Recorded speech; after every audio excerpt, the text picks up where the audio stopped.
یہ چیز نوٹ فرما لیں کہ ہم الحمدللہ ثم الحمدللہ ہر ہفتے کوئی نہ کوئی سلسلہ بیان کا رکھتے ہیں، کسی نہ کسی عالم دین کو بلاتے ہیں اور اسی طریقے سے بیانات آپ سماعت کرتے رہتے ہیں۔ پچھلی دفعہ ہم نے جو سلسلہ کیا تھا آذان کے متعلق، کیونکہ بہت سارے سوالات آتے رہتے ہیں تو اس کے متعلق ہمیں جوابات دینے پڑتے ہیں، اور الحمدللہ ثم الحمدللہ اللہ پاک کا بہت بڑا فضل اور کرم ہے کہ اللہ پاک ہم سب کو دین اسلام کی تعلیمات سے نوازا ہوا ہے، اور ہم اس مقصد سے جڑے ہوئے ہیں کہ الحمدللہ اللہ رب العزت نے ہمیں مسلمان کے گھر میں پیدا کیا ہے۔ آج ہم جس موضوع پہ بات کر رہے ہیں اور وہ موضوع بھی بہت اہم موضوع ہے، بہت سارے لوگوں کو پتہ ہی نہیں ہے کہ اہل بیت کس کو کہا جاتا ہے اور اہل بیت کون ہوتا ہے۔ ابھی آ رہی ہے آواز میری؟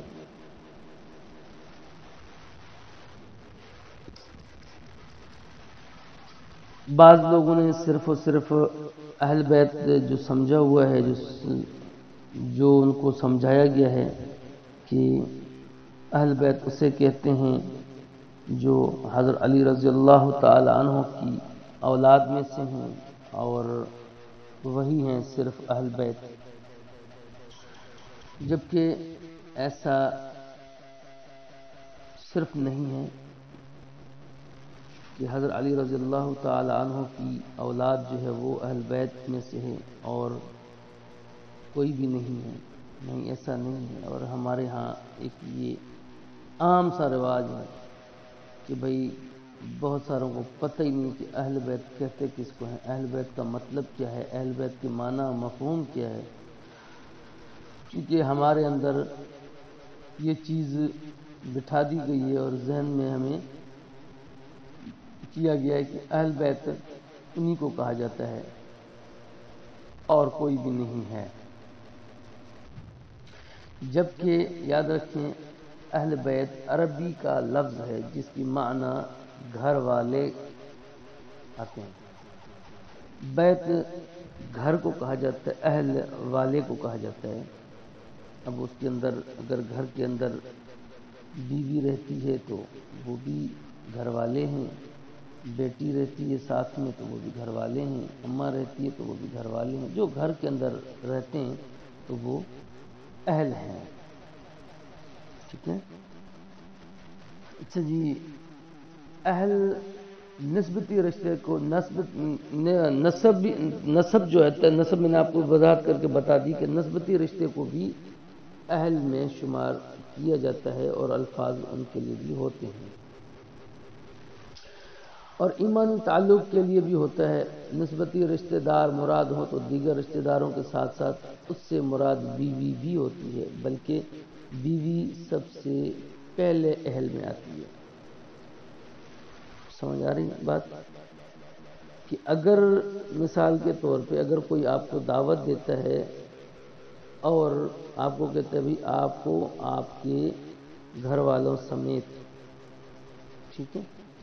اب گھر والوں سمیت کا کیا مقصد ہوتا ہے؟ مثال کے طور پہ ایک بات ہے کہ اگر بیٹی کی شادی ہو گئی اور وہ کہیں اور چلی گئی تو وہ آپ کے گھر میں شمار نہیں ہوگی۔ یہ دنیا کا دستور ہے، یہ ہر قبائل، ہر گھر، ہر خاندان میں یہی الفاظ، یہی جملہ چلتا ہے۔ بیٹی ہے یا بہن ہے، جب تک گھر میں ہے تو وہ گھر میں شمار ہوتی ہے، گھر والوں میں شمار ہوتی ہے۔ جب اس کی شادی ہو گئی، جب اس کی رخصتی ہو گئی تو وہ گھر والوں میں شمار نہیں ہوتی۔ یہ دنیا کا بھی دستور ہے۔ عقل سے جو پیادل لوگ ہیں وہ اس کا معنی مفہوم غلط لے لیتے ہیں، کہتے ہیں نہ گھر والوں میں بیوی شامل نہیں ہوتی، یہ بیوی کے لیے نہیں ہوتا ہے، یہ جو ہے نا اپنا صرف اور صرف بیٹی اور بہن کے لیے استعمال، غلط ہے، سراسر یہ جملہ غلط ہے۔ اہل بیت سے مراد رسول اللہ صلی اللہ علیہ وسلم کی وہ آل و اولاد ہیں جن پر صدقہ حرام ہے۔ ان میں سیدنا علی کی اولاد ہے، سیدنا جعفر کی اولاد ہے، سیدنا عقیل کی اولاد ہے، سیدنا عباس کی اولاد ہے، اور بنو حارث بن عبد المطلب اور نبی کریم صلی اللہ علیہ وسلم کی تمام ازواج مطہرات بنات طاہرات رضی اللہ عنہم شامل ہیں۔ یہ چیز آپ نے سمجھ لی ہوگی کہ اہل بیت کس کو کہتے ہیں اور ان میں کون کون شامل ہے اور کون کون ان میں آتا ہے۔ اب اللہ رب العزت کے کلام مقدس میں جو یہ لفظ آیا ہے اہل البیت ویطہرکم تطہیرا، یہ جو ہے اپنا سورہ احزاب، غالباً سورہ احزاب کی آیت ہے جس کے اندر یہ آیت شامل ہے، اور اللہ رب العزت نے قرآن مقدس میں فرمایا کہ اور اللہ یہی چاہتا ہے کہ دور کرے تم سے گندی باتیں اے نبی کی گھر والوں، اور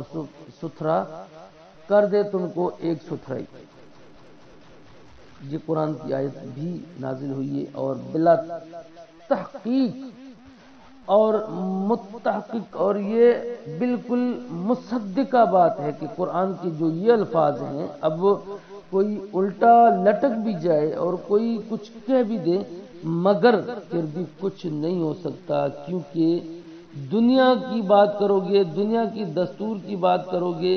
تو بھی بات یہ وہیں پر آئے گی۔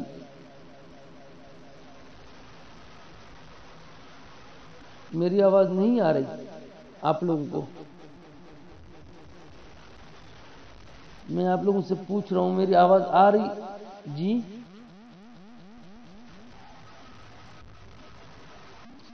سلو آ رہی ہے، ٹھیک ہے۔ تو یہ چیز جو قرآن کی آیت یہ نازل ہوئی سورہ احزاب میں، اور اس چیز کو دیکھا جائے تو دو تین جگہوں اور پر بھی آیت ہے جو اہل بیت کی جملے ہیں۔ ایک حضرت غالباً ابراہیم علیہ السلام کے لیے ہے، اور ایک اور نبی کے لیے ہے، جو وہاں پر جملے یہی اللہ رب العزت نے اہل بیت کے جو جملے کہیں وہ بھی وہیں پر اسی طرح ہی ہیں کہ وہاں پر کوئی اور نہیں تھا۔ حضرت ابراہیم علیہ السلام کے پاس جب فرشتے آئے تھے اور فرشتوں نے آ کر ان کو بشارت دی تھی کہ آپ کے ہاں بیٹا پیدا ہوگا، اور حضرت سارہ اپنا جب حضرت ابراہیم علیہ السلام کی زوجہ محترمہ نے سنا تو وہاں پہ تعجب کی بات کی کہ میری عمر اتنی ہو چکی ہے کہ اور اس عمر میں میرا ابھی کوئی بچہ ہونے والا ہے، تو وہاں پر انہوں نے تعجب کیا تھا۔ تو ٹھیک ہے نا، میں نے ابھی جو آپ لوگوں کو بتایا ہے، سب سے پہلے میں نے بتایا کہ اللہ پاک کے کلام مقدس سے میں نے آپ لوگوں کو سورہ احزاب سے جو آیت بتائی ہے، ٹھیک ہے، ایک ٹھیک ہے، سورہ احزاب کی آیت نمبر 33، اللہ تعالیٰ یہی چاہتا کہ اے اہل بیت تم سے وہ ہر قسم کی گندگی کو دور کر دے اور تمہیں خوب پاک کر دے۔ یہ آیت نمبر 1 اہل بیت کے متعلق، گھر والیوں کے متعلق۔ دوسری، جب زوجہ سارہ رضی اللہ تعالیٰ عنہ حضرت ابراہیم علیہ السلام کی جو بیگم محترمہ تھی ان کے لیے سورہ ہود میں ہے، فرشتوں نے کہا کیا تم اللہ تعالیٰ کی قدرت سے تعجب کر رہی ہو؟ اے گھر والو، تم پر اللہ کی رحمت اور اس کی برکتیں نازل ہوں۔ یہ وہاں پر حضرت ابراہیم علیہ السلام کی بیوی کے علاوہ وہاں پر اور کوئی بھی انسان نہیں تھا، نہ ان کی آل تھی، نہ اولاد تھی، کوئی رشتہ دار نہیں تھا، وہ صرف اور صرف ان کی وہاں پہ اس وقت زوجہ مبارکہ تھی اور کوئی بھی نہیں تھا۔ ایک لفظ وہاں سے میں نے آپ کو ثابت کیا ہے، دوسرا لفظ میں نے یہاں سے سورہ ہود سے۔ اب تیسرا جو ہے حضرت لوط علیہ السلام کی، یاد رکھ لیں یہ باتیں نوٹ کیا کریں، اگر آپ لوگوں کو پین اور قلم ہو، میں اس انداز سے آپ لوگوں کو سمجھاتا ہوں کہ تاکہ آپ لوگ یوں سمجھیں کہ میں سبق پڑھا رہا ہوتا ہوں آپ لوگوں کو. آپ لوگ لکھا کریں، اس کو دیکھا کریں اور اپنے پاس رکھا کریں. سورہ حجر کی آیت نمبر 59 اور 60 ہے. اس میں کہا کہ سوائے لوط علیہ السلام کی آل کے ہم سب کو تو ضرور بچا لیں گے مگر اس کی بیوی کے. یہاں یہ دیکھ لیں، یہ الفاظ ہیں یہ چیز. اچھا جی. اور امام احمد سے روایت آل مطلب کے بارے میں کہ اہل بیت میں سے امام شافعی نے بھی یہی کہا ہے. امام ابو حنیفہ رحمۃ اللہ علیہ، امام مالک رحمۃ اللہ علیہ کا کہنا ہے کہ آل مطلب آل نبی صلی اللہ علیہ وسلم میں داخل نہیں. اور امام احمد رحمہ اللہ سے یہ قول بھی مروی ہے کہ اس مسئلے میں راجح قول یہ ہے کہ بنو عبد المطلب بنی ہاشم کی آل میں شامل ہیں. اس کی دلیل انہوں نے یہ حدیث دی کہ جبیر بن معطوع رضی اللہ تعالیٰ عنہ بیان کرتے ہیں کہ میں اور عثمان بن عفان رضی اللہ تعالیٰ عنہ نبی کریم صلی اللہ علیہ وسلم کے پاس گئے اور ہم نے کہا اے اللہ تعالیٰ کے رسول، آپ نے بنو مطلب کو دیا اور ہمیں محروم رکھا، حالانکہ ہمارا اور ان کا مرتبہ آپ کے ہاں ایک ہی ہے. تو رسول اللہ صلی اللہ علیہ وسلم نے فرمایا بلا شبہ بنو مطلب اور بنو ہاشم ایک ہی چیز ہیں. یہ چیز اہل بیت میں بنو ہاشم بن عبد المناف جو کہ آل علی، آل عباس، آل جعفر، آل عقیل اور آل حارث بن عبد المطلب شامل ہیں. اس کا ذکر اس حدیث میں موجود ہے جسے امام احمد رحمۃ اللہ علیہ نے زید بن ارقم رضی اللہ تعالیٰ عنہ سے بیان کیا. زید بن ارقم رضی اللہ تعالیٰ عنہ بیان کرتے ہیں کہ ایک دن نبی کریم صلی اللہ علیہ وسلم نے مکہ اور مدینہ کے درمیان ما خما کے مقام پر ہمیں خطبہ فرمایا اور ارشاد فرمایا اے لوگوں، بلا شبہ میں ایک بشر اور انسان ہوں، قریب ہے کہ میرے پاس میرے رب کا بھیجا ہوا حکم آ جائے تو میں اس کی دعوت پہ لبیک کہوں گا، اور یقیناً میں تم میں دو اشیاء چھوڑ کر جا رہا ہوں. ان میں سے ایک کے لیے اللہ رب العزت کی کلام جس میں نور و ہدایت ہے، اللہ کی کتاب کو تھام لو اور مضبوطی اختیار کرو. انہوں نے کتاب اللہ پر عمل کرنے کے لیے ابھارا اور رغبت دی اور فرمایا میری اہل بیت میں تمہیں اہل بیت کے بارے میں اللہ کی یاد دلاتا ہوں. میں تمہیں اہل بیت کے بارے میں اللہ کی یاد دلاتا ہوں. یہ تمہیں اہل بیت کے بارے میں اللہ کی یاد دلاتا ہوں. یہ حدیث جو مسند احمد میں ہے 18464 نمبر پہ. آل نبی اور آل اہل بیت جس کو کہا جاتا ہے، میں یہ سمجھانا چاہتا ہوں صرف آل علی نہیں ہے. میں اس کی بھی وضاحت کر دیتا ہوں، آپ لوگ پریشان نہ ہوں. میں اس کی بھی وضاحت کر دیتا ہوں کہ جب آیت نازل ہوئی وَيُطَهِّرُكُمْ تَطْهِيرًا والی، جس کے اندر اہل بیت کے لیے جملہ بولا گیا، اور یہ میں یہی وضاحت کر کے صرف سمجھانا چاہتا ہوں کہ آج کل جو یہ طوفان بدتمیزی اور یہ جاہلی اور یہ میراثی پتہ نہیں، جن کے تو خاندان کا بھی پتہ نہیں ہوتا ہے، وہ اٹھتے ہیں اور نبی کریم صلی اللہ علیہ وسلم کی ازواج مطہرات اور اہل بیت پر بکواسیں کرتے ہیں. تو ہمیشہ ان کا رٹا یہی ہوتا ہے اہل بیت بس صرف حضرت علی رضی اللہ تعالیٰ عنہ کی اولاد کو بنا کر پیش کرنے کی کوشش کرتے ہیں، جبکہ تنہا وہ نہیں ہیں. آل عقیل بھی ہے، آل جعفر بھی ہے، آل عباس بھی ہے. ٹھیک ہے، ان میں وہ صرف اور صرف آج ایک ہی طوفان بدتمیزی ہوتا ہے کہ آل علی. میں ہر بار یہی کہتا ہوں کہ ان چوڑوں کو پتہ ہی نہیں ہے کہ اہل بیت کا معنی مفہوم کیا، اہل بیت کہتے کس کو ہیں. جب قرآن کی آیت نازل ہوئی اور وہ آیت نازل ہونے کے بعد یہ اپنا سورہ احزاب والی جس کے اندر اللہ رب العزت نے اہل بیت کو واضح طور پہ نبی کی بیویوں کو کہا انما یرید اللہ لیذہب عنکم الرجس، کہ اللہ تم سے پلیتائی گندگی کو دور کر دے. اہل البیت کہ اہل بیت، میں نے وضاحت کی، آپ لوگوں کو سمجھا کہ اہل بیت کس کو کہا جاتا ہے اور کس کو نہیں کہا جاتا ہے، آج کس کو کہا جاتا ہے کس کو نہیں کہا جاتا ہے، یہ آپ لوگوں کو سب کو علم ہے،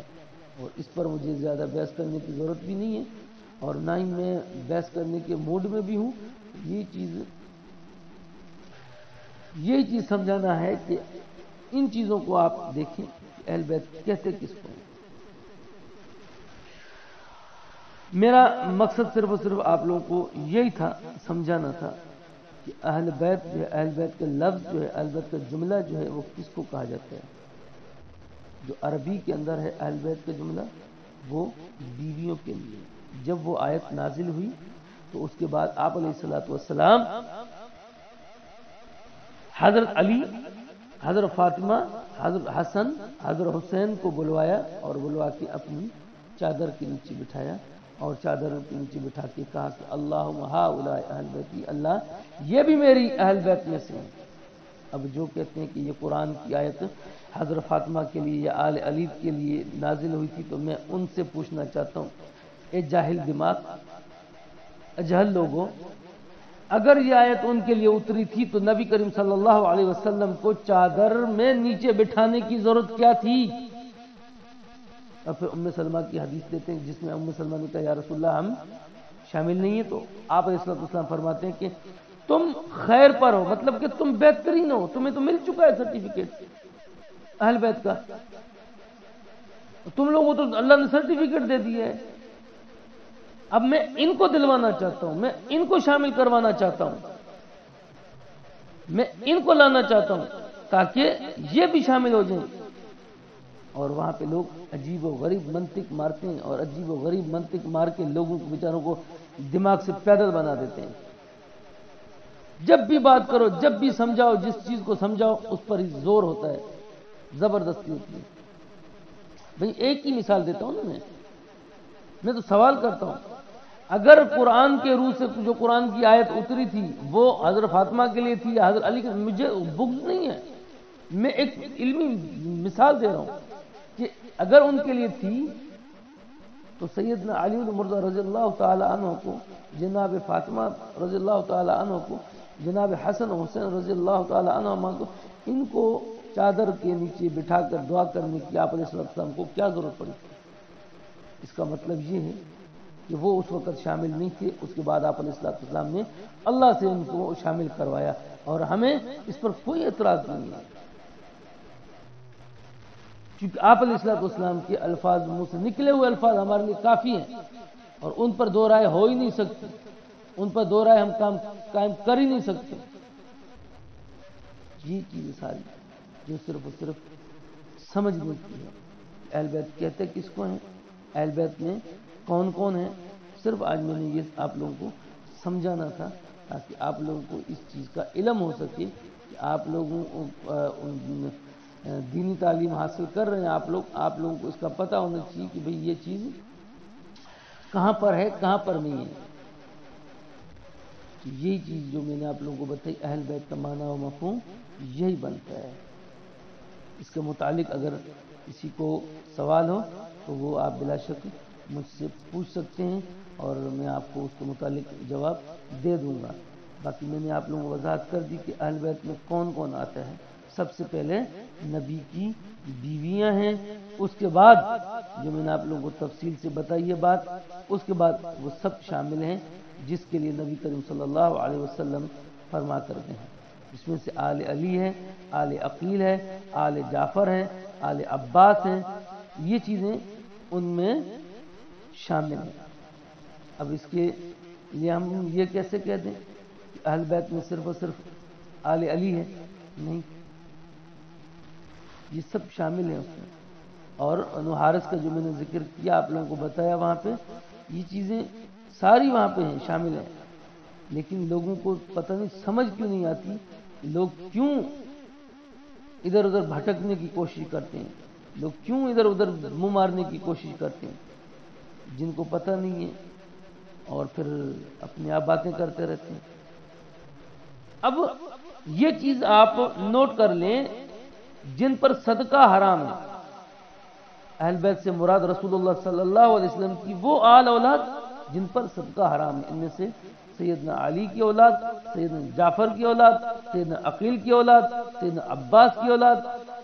بنو حارث بن عبد المطلب، اور نبی کریم صلی اللہ علیہ وسلم کی تمام ازواج مطہرات اور بنات طاہرات یہ شامل ہیں اہل بیت میں سے. یہی اہل بیت ہے.